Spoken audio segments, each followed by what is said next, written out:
ভাইয়ের সাথে কথা বলা শেষ। আমাদের সবার মিটিং হচ্ছে কনফারেন্স রুমে, সেখানটার ভিডিও আছে। আমার ফেসবুকে ঢুকলে আপনারা আমার লাইভ দেখতে পারবেন। আমার ফেসবুকে সব পোস্ট শেয়ার করা আছে, ঠিক আছে? আমার ফেসবুকে ঢুকলে আপনারা সব লাইভ দেখতে পারবেন। আমার ফেসবুকে সব পোস্ট শেয়ার করা আছে। ওরা আমার ভাইকে লেখাপড়া করতেন না? জি, কম্পিউটার সায়েন্সে থাকে। জি জি জি স্ট্যামফোর্ডে। দীপ্ত হলো আমাদের এলাকাগত বন্ধু, মানে আমার স্কুল কলেজের বন্ধু। ওরা ওখানে দীপ্ত হলো বিওবিটির স্টুডেন্ট, বুঝছেন? আমার ফ্রেন্ড কালকে পরশুদিন 30 তারিখে রাত্রেবেলা অ্যাক্সিডেন্ট ঘটার পরে তাকে ডিএমসিতে অ্যাডমিট করানো হয়। কিছু ঘটনাস্থলে কিছু ব্যক্তি তাদেরকে ডিএমসিতে অ্যাডমিট করায়। অ্যাডমিট করানোর পরে দেখা গেছে যে কোনো ডক্টরই তাকে প্রপার ট্রিটমেন্ট দেয় নাই। অক্সিজেন চাওয়া হয়েছে, অক্সিজেন দেয় নাই, প্লাস টাকা ডিমান্ড করছে ডিএমসির লোক। ডিএমসি ওয়ার্ড বয়রা বলছে টাকা ডিমান্ড করে। ইভেন 7,000 টাকা দেওয়ার পর এটাও বলছে যে সিলিন্ডারটা যদি আইনে দিতে হয় এক্সট্রা 50 টাকা দিতে হবে, এরকম কথা বলছে। এটা আমাদেরকে বলছে হলো যারা ওকে হসপিটালে অ্যাডমিট করেছিল দীপ্তকে, তাদের স্বীকারোক্তি ছিল। আরো দুজনের ফোন নাম্বার আছে যারা প্রত্যক্ষদর্শী ছিল, যাদের কোলে দীপ্ত শেষ নিঃশ্বাস ত্যাগ করে, তারা এগুলো কথা বলছে আমাদের, ঠিক আছে? আপনাদের তাদের নাম্বার আমি প্রোভাইড করতে পারবো, তাদেরকে কথা বলে আপনারা ইনভেস্টিগেশন করতে পারবেন।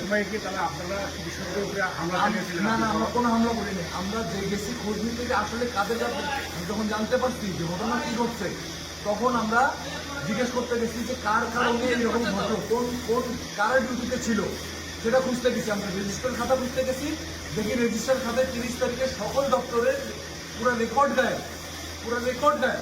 আমরা তখন একটু ক্ষুব্ধ হয়েছে, কিন্তু কারো গায়ে হাত তুলিনি। আমরা একজন ডক্টরকে সাথে করে নিয়ে general Asaduzzaman sir, brigadier general Asaduzzaman sir, যে ডিএমসির মেইন কর্মকর্তা, আমি তার পদটা বলতে পারতেছি না, কিন্তু সে আমাদেরকে জানায় যে আমরা 24 ঘন্টার ভিতর একটা সুষ্ঠু বিচার আপনাদেরকে, মানে দৃশ্যমান একটা বিচার আপনাদেরকে দিব।